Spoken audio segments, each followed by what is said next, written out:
Assalamualaikum warahmatullahi wabarakatuh. Hai teman aku hari ini. Aku hari ini akan belajar dari buku dan selamat datang di episode kedua. Hari ini aku akan ngobrol dengan partner belajarku, partner yang hobinya membaca buku. Please welcome partner belajar aku, Mas Ivan Dana. Halo semuanya. Selamat datang kembali Mas Ivan di konten aku hari ini. Aku hari Wah, ini belajar dari buku. Intonasinya juga gitu ya, belajar dari buku. Iya. Mas siap. Ivan, di episode edisi Ramadan gitu ya, kali ini kita akan ngobrolin apa Mas Ivan? Oke, ini ketika kemarin gitu ya, kita sempat ngobrol ringan gitu ya, kaitnya dengan buku apa yang enaknya diseringkan. Saya jadi keinget satu buku yang ini sebenarnya bukunya lama banget. Ya, buku tahun 2013, seingat saya, atau 2012. Tapi buku ini menjadi buku paling simple yang saya baca ketika saya belajar jadi leader, zaman masih bekerja dulu. Jadi ini Hmm, buku yang apa ya? Buku yang ketika saya itu belum benar-benar suka baca ya. Jadi masih buku yang masih awam dan karena ngerasa butuh belajar leadership, jadi saya baca buku ini. Gitu. oke. Buku ini Mas Ivan udah ngasih bocoran tentang leadership pertama kali Mas Ivan menjadi leader di tempat kerja sebelumnya. Ya. Kalau boleh tahu nih sekarang, apa judul bukunya ini Mas Ivan? Oke, judul bukunya adalah Simple Leadership DNA. Nanti mungkin tinggal rekan-rekan bisa lihat footage bukunya, nanti akan dicantumkan gitu ya. Nah, Ya. ini adalah buku yang mencoba gitu ya, mencoba berbagi tentang kepemimpinan tapi dari angle yang simple. Jadi kalau selama ini kita baca buku kepemimpinan itu kan banyak teori A, teori B, teori C gitu ya. Nah, Hmm. buku ini tuh penuh dengan makna tapi sederhana gitu. Karena memang orang yang nulis itu juga praktisi, orang yang benar-benar berproses untuk mengembangkan kepemimpinannya, seperti itu. Simple Leadership DNA ini bukan hanya teori tapi best practice juga gitu ya, Ya, karena penulisnya mencoba menyederhanakan leadership itu seperti apa.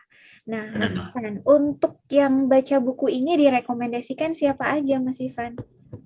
Oke, ini direkomendasikan buat rekan-rekan yang ya kayaknya lagi galau gitu ya, lagi gelisah.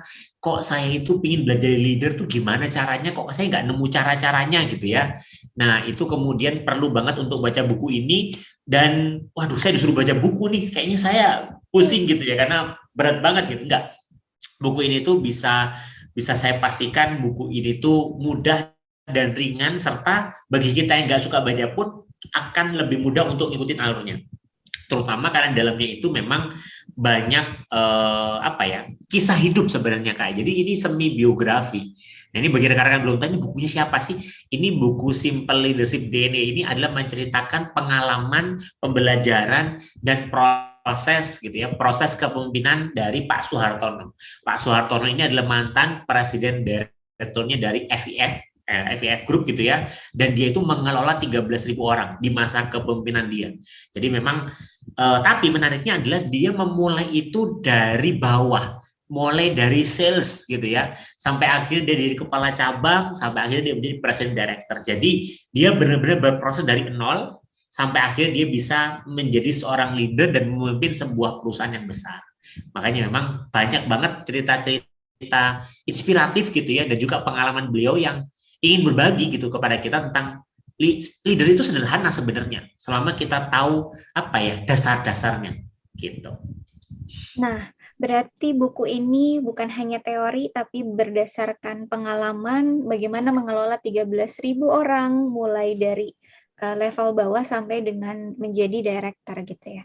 Ya, Kalau definisinya sendiri, Mas Ivan, sebetulnya apa sih yang dimaksud simple leadership DNA ini? oke. Jadi sebenarnya ada empat bagian penting yang penting di buku ini, yang itu menggambarkan simple leadership DNA. Yang pertama tentunya adalah simple itu. Simple itu artinya apa? Simplify. Jadi seorang pemimpin itu jangan harus bikin masalah makin rumit.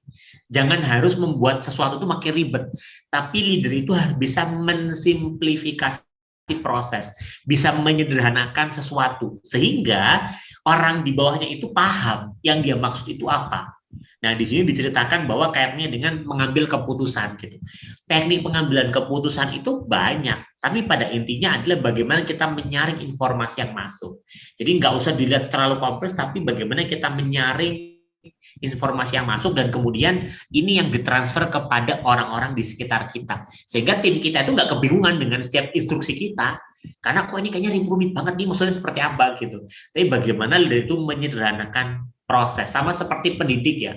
Pendidik atau guru itu kan bernilai itu ketika dia bisa membuat hal yang rumit menjadi simpel, bukan hal yang simpel jadi rumit gitu. Nah, leader itu sama. Kalau menurut Pak Soeharto itu yang pertama itu adalah simplify. Dia punya kemampuan buat mensederhanakan sesuatu. Gitu. Menyederhanakan sesuatu yang susah jadi mudah, yang mudah nggak ada tantangannya gitu ya, makin mudah. Oke, lalu apa yang kedua Mas Ivan? Oke, yang kedua di sini dijelaskan bahwa attitude itu menjadi penting. Leader itu bukan harus tegas atau keras gitu, tapi dia punya attitude yang membuat dia itu patut untuk dijadikan panutan atau contoh. Jadi kadang kan kita masih kesan kita ngeliat leader itu kan harus keras, harus tegas gitu ya. Ya itu benar gitu, tapi sebenarnya ada hal-hal yang sebenarnya bisa kita lakukan tanpa kita keras sebenarnya. Selama kita punya apa ya? Kalau di sini dibahasnya itu punya nilai-nilai, punya value dalam diri. Nah, nilai-nilai ini itu ada 5. Itu pemimpin itu ada 5 kalau menurut Pak Soeharto di sini. Yang pertama adalah punya energi. Dia punya energi untuk mengajak organisasi lebih baik lagi dan timnya. Yang kedua, passion. Leader itu harus punya passion di bidang dia gitu. Dia harus menikmati proses kepemimpinan dalam dirinya, nggak tertekan, nggak terbebani gitu. Yang ketiga adalah mindset. Dia punya mindset yang positif.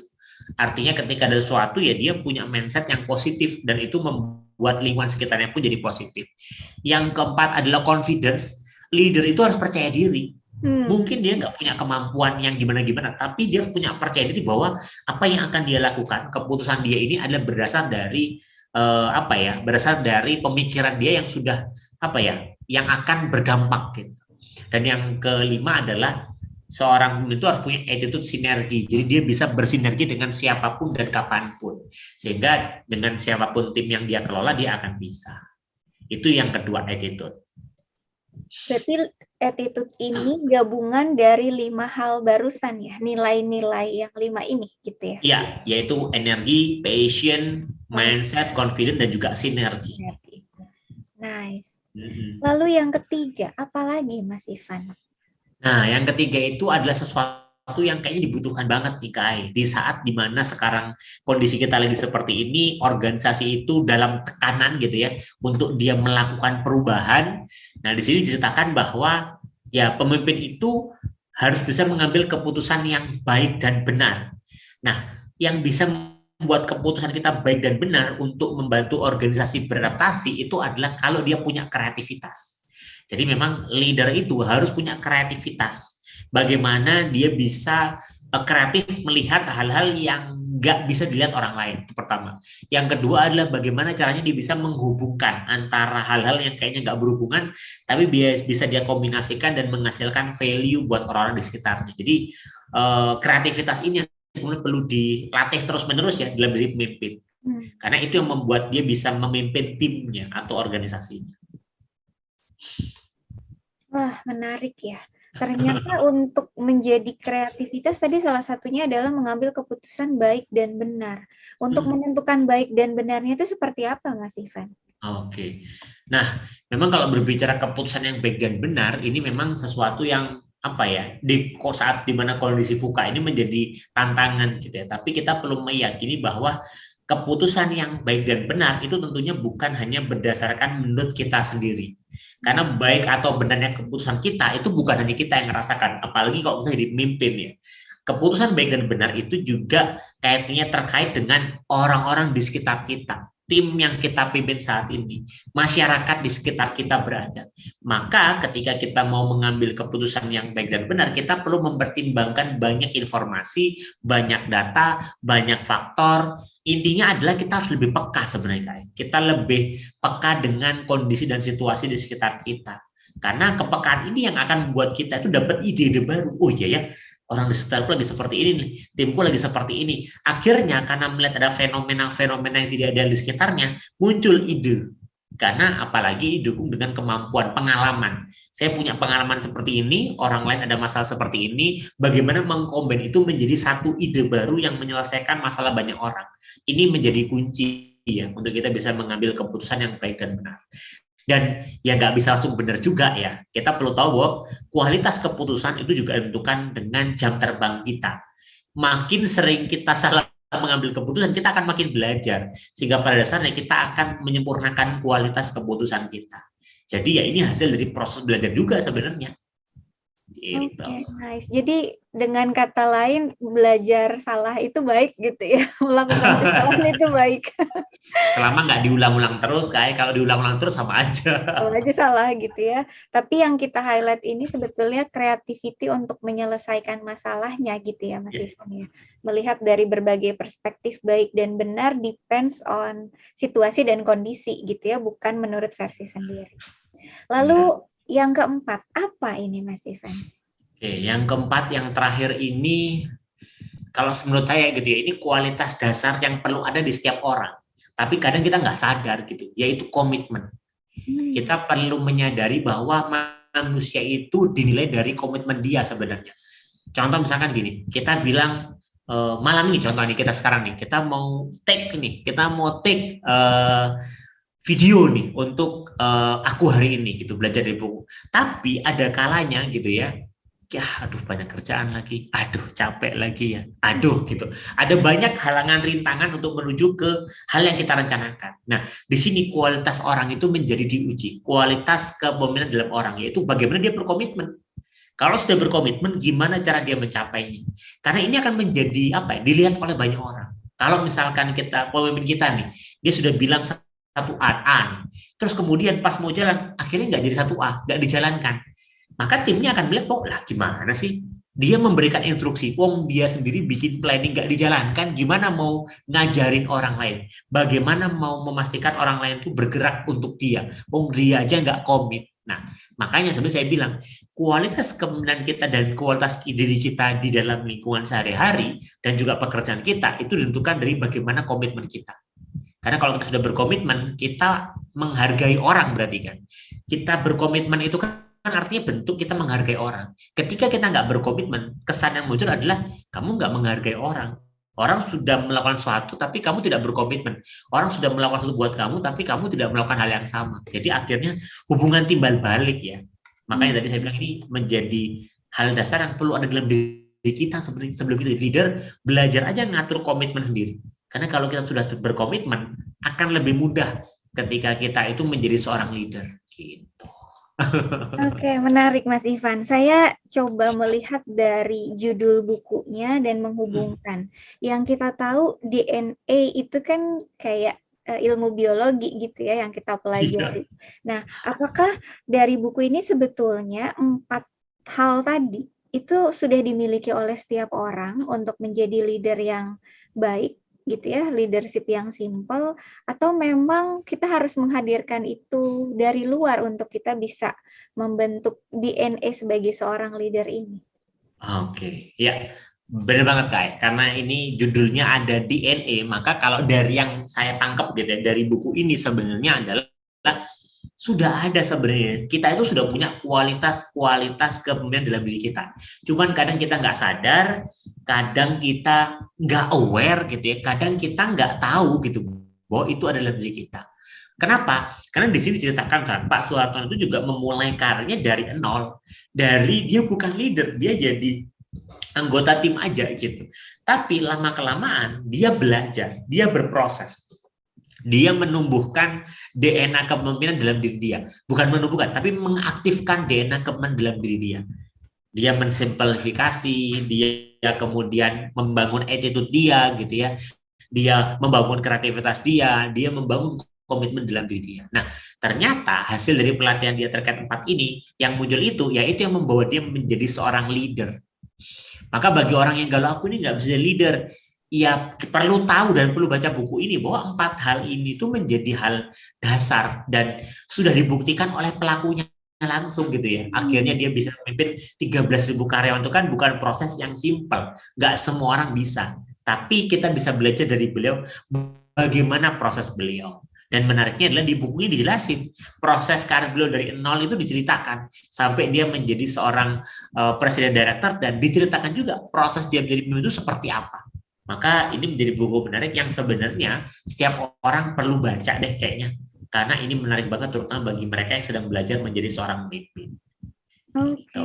nice. Berarti sebetulnya setiap orang bisa baca buku ini karena pada intinya setiap orang bertanggung jawab untuk dirinya masing-masing. Ya. Orang adalah pemimpin bagi dirinya, apalagi ketika memimpin orang lain. Aktifkan DNA-nya ini sehingga bisa memiliki 4 hal tadi ya Mas Ivan. Ya. Yang pertama, simplify the process.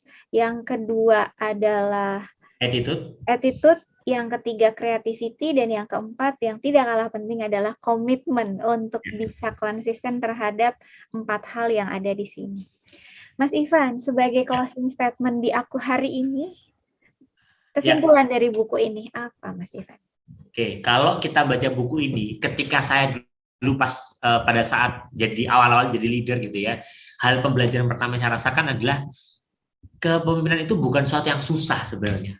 Bukan sesuatu yang, wah ini aku tuh nggak bakat, aku tuh introvert, aku itu nggak bisa lah ngatur-ngatur orang. Sebenarnya nggak sesulit itu kok gitu loh. Tapi itu hanya berbicara tentang bagaimana kita meningkatkan kualitas diri kita. Karena percaya atau enggak gitu ya, kalau kita terus meningkatkan kualitas diri kita gitu ya, kita membangun komitmen dalam diri kita membangun kreativitas dalam diri kita memiliki attitude yang positif gitu ya, dan kemudian kita bisa mensederhanakan proses, ya itu akan membawa kita menjadi seorang pemimpin sebenarnya. Hanya aja kadang orang kan nggak tahu saya harus mulai dari mana gitu ya. Nah mungkin hal-hal yang perlu mulai dipertimbangkan adalah ya ini dari buku ini ya, kita perlu mulai dari mengaktifkan DNA kemenangan dalam diri kita. Mulai dengan diri kita dulu. Mulai dengan memperbaiki diri kita. Gak usah belajar teknik ngurus orang dulu ketika belum bisa ngurus diri sendiri. Gak usah ngajarin orang tentang komitmen ketika belum bisa berkomitmen buat diri sendiri. Gak usah ngajarin orang kreatif kalau kita belum bisa kreatif untuk diri kita sendiri. Nah, mulai dari dalam diri sendiri itu penting. Memang jadi terkesan beban kita berat, tapi itu dibutuhkan untuk kita bertumbuh. Karena ketika kita makin bertumbuh, akan ada titik di mana kita nggak lagi berbicara tentang diri kita sendiri, tapi kita berbicara tentang bagaimana mengembangkan orang lain.